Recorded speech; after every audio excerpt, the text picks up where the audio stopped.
Não, nem fodendo! Filho de uma puta, traiçoeiro do caralho! Eu sabia que tinha algo errado com aquela droga de Underswap. Ok, tá tudo bem, eu só preciso repensar os planos. Por favor, fique calmo. Eu tô calmo, porra!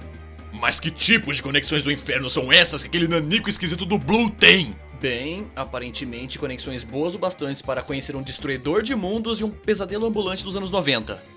Talvez eu deveria ter previsto isso, na verdade. Aquele lá do Iolo, na verdade, chegou em mim mais cedo. E eu pensei que era coisa da minha cabeça. Peraí, ele foi na tua cola? Fazer o quê? Quer que eu vá lá dar uma porrada nele? O quê? Não. Ele apenas tava dizendo que eu tava pecando porque eu queria beber. Tá legal, isso aqui tá ficando muito esquisito. Eu vou lá pegar uns salgadinhos. Ok, valeu, até mais.